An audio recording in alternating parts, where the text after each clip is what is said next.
The great plan. We've absolutely got to stop them, Sophie cried. Put me back in your pocket quick and we'll chase after them and warn everyone in England they're coming. Ridiculous and impossible, the BFG said.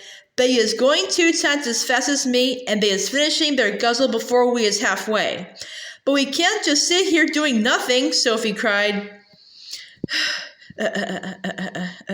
How many girls and boys are they going to eat tonight? Many, the BFG said, but flesh-lump-eating giants alone has the most squawkling, wopsy appetite. Will we snatch them out of their beds while they're sleeping? Like peas out of a puddle, the BFG said. I can't bear to think of it, Sophie cried. Then don't, the BFG said. For years and years, I is sitting here on this very rock every night after night when they is galloping away, and I is feeling so sad for all the human beings that they is going to gobble up. But I has had to get used to it. There is nothing I can do. If I wasn't a titchy little runty giant only 24 feet high, that I would be stopping them. But that is absolutely out of the window. Do you always know where they're going? Sophie asked. Always, the BFG said. Every night they is yelling at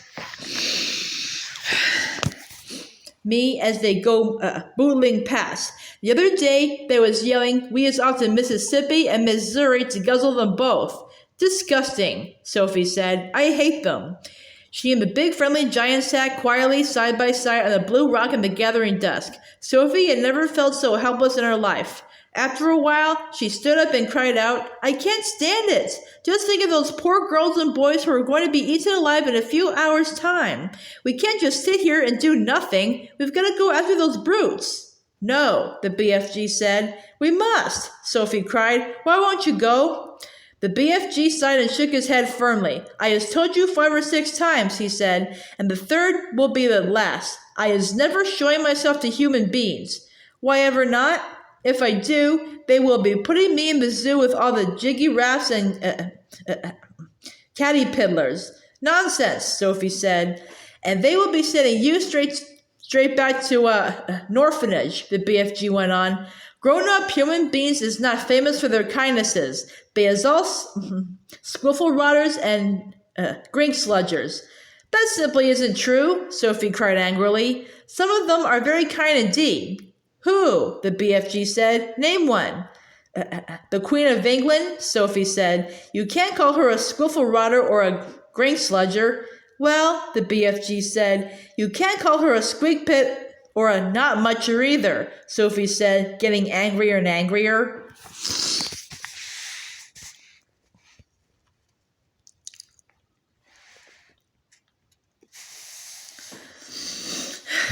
The Fleshlumpeater is longing dearly to guzzle her up, the BFG says, smiling a little now. Who, the Queen? Sophie cried, aghast. Yes, the BFG answered.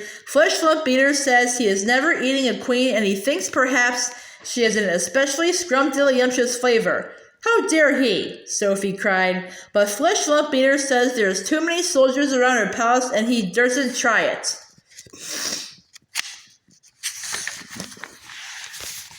He better not, Sophie said. He is also saying he would, like very much to guzzle one of the soldiers in his pretty red suit, but he is worried about those big black furry hats they is wearing. He thinks they might be sticking in his throat. I hope he chokes, Sophie said. Fleshlumpeater is a very careful giant, the BFG said. Sophie was silent for a few moments. Then suddenly, in a voice filled with excitement, she cried out, I've got it! By golly, I think I've got it! Got what? Asked the BFG. The answer, cried Sophie. We'll go to the Queen. It's a terrific idea. If I went and told the Queen about these disgusting man-eating giants, I'm sure she'd do something about it. The BFG looked down at her sadly and shook his head. She is never believing you, he said. Never in a month of Mondays. I think she would.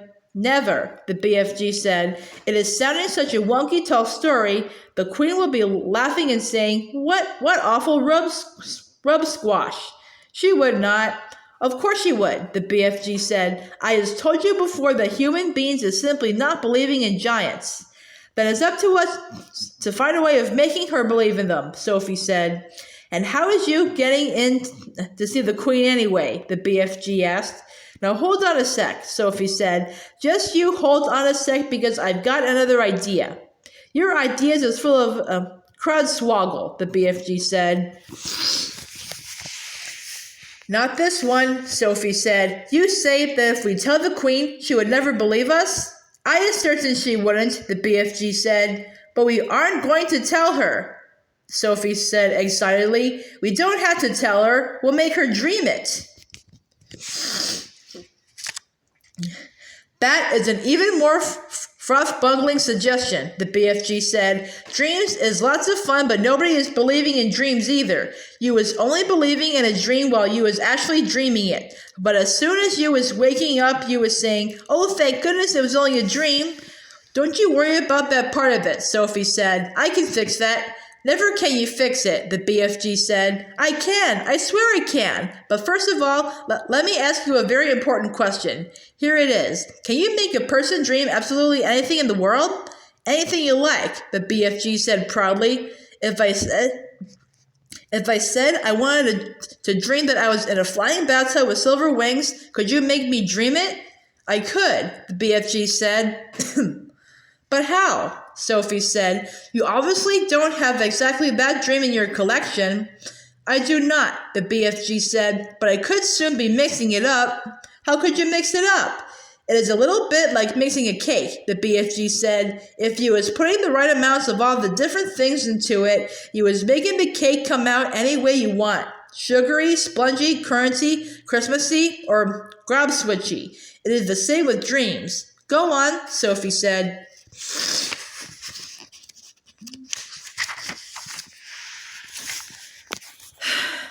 I has zillions of dreams on my shelves, right or left?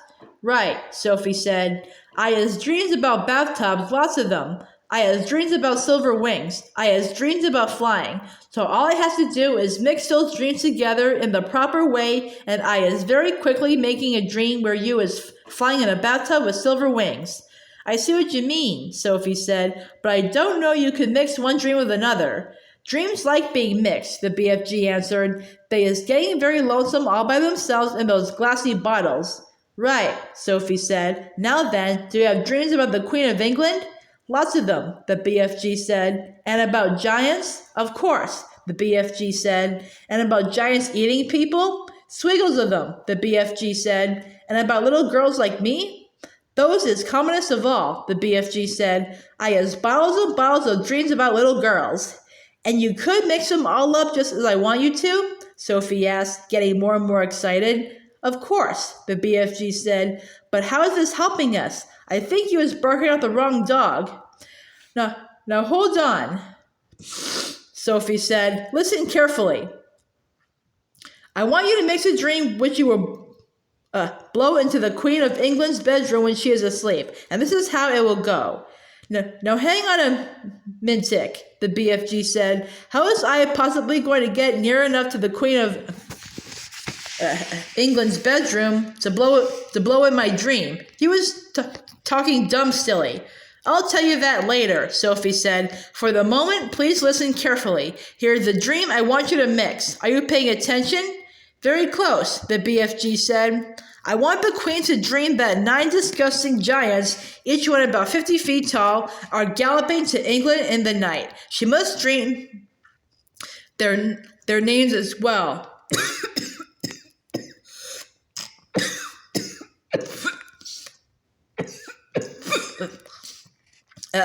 What are their names again? Fleshlumpeater, the BFG said. Manhugger, Bonecruncher, Child Chewer, Meat Dripper, Gizzard Gulper, Maid Masher, Bloodbottler, and the Butcher Boy. Let her dream all those names, Sophie said, and let her dream that they will be creeping into England in the depths of the witching hour and snatch little boys and girls from their beds. Let her dream that they will be reaching into the bedroom windows and pulling the little boys and girls out of their beds, and then, Sophie paused. Do they eat them on the spot or do they carry them away first? She asked. They is usually just popping them straight into their mouths like popcorn, the BFG said.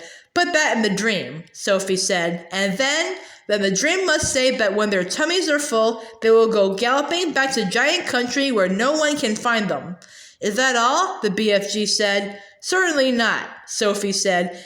You must then explain to the queen in her dream that there is a big friendly giant who can tell her where all those beasts are living, so that she can send her soldiers and her armies to capture them.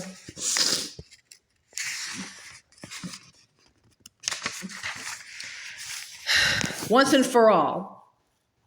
And now, let her dream one last and very important thing. Let her dream that there is a little girl called Sophie sitting on her windowsill who will tell her where the big friendly giant is hiding. Where is he hiding? Asked the BFG. We'll come to that later, Sophie said. So the queen dreams her dream, right? Right, the BFG said. Then she wakes up and the first thing she thinks is, oh, what a horrid dream. I'm so glad it was only a dream. And then she looks up from her pillow and what does she see? What does she see? The BFG asked. She sees a little girl called Sophie sitting on her windowsill, right there in real life before her very eyes. How is you going to be sitting on the queen's windowsill, may I beg? The BFG said. You are going to put me there, Sophie said, and that's the lovely part about it. If someone dreams that there's a little girl sitting on her windowsill, and then she wakes up and sees that the little girl really is sitting there, that is a dream come true, is it not? I is beginning to see where you is driving to, the BFG said. If the queen is knowing that part of her dream is true, then perhaps she is believing the rest of it is true as well. That's about it, Sophie said, but I shall have to convince her of that myself. You said you was wanting the dream to say there's a big friendly giant who is also going to talk to the queen? Absolutely, Sophie said. You must. You are the only one who can tell her where to find the other giants.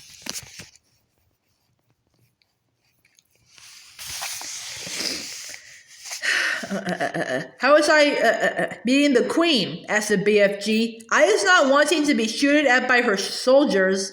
The soldiers are only in the front of the palace, Sophie said. At the back, there is a huge garden and there are no soldiers in there at all. There is a very high wall with spikes on it around the garden to stop people climbing in. But you could simply walk over that. How is you knowing all this about the queen's palace? The BFG asked. Last year, I was in a different orphanage, Sophie said. It was in London, and we used to go for walks all around there. Is you helping me to find this palace? The BFG asked. I just never dared to go hide and sneaking around London in my life. I'll show you the way, Sophie said confidently. I is frightened of London, the BFG said. Don't be, Sophie said. It is full of tiny dark streets and there are very few people about in the witching hour. The BFG picked Sophie up between one finger and a thumb and placed her gently in the palm of the other hand. Is the queen's palace very big? He asked. Huge, Sophie said. Then how is we finding the right bedroom? That's up to you, Sophie said. You're supposed to be an expert at that sort of thing. And you is absolutely sure the queen will not put me in a zoo with all the caterpillars? Of course she won't, Sophie said. You'll be a hero, and you'll never have to eat snuzzcumbers again. Sophie saw the BFG's eyes widen. He licked his lips. You mean it? He said. You really mean it? No more disgusting snuzzcumbers? You couldn't get one if you wanted to, Sophie said. Humans don't grow them. That did it. The BFG got to his feet. What is you wanting me to mix the special dream? He asked. Now, Sophie said, at once. When is we going to see the queen? He said. Tonight, Sophie said, as soon as you've mixed the dream.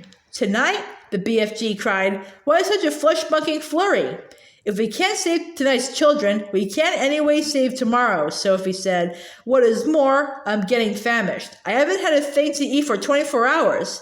Then we had better get crackling, the BFG said, moving back towards the cave. Sophie kissed him on the tip of his thumb. I knew you'd do it, she said. Come on, let's hurry.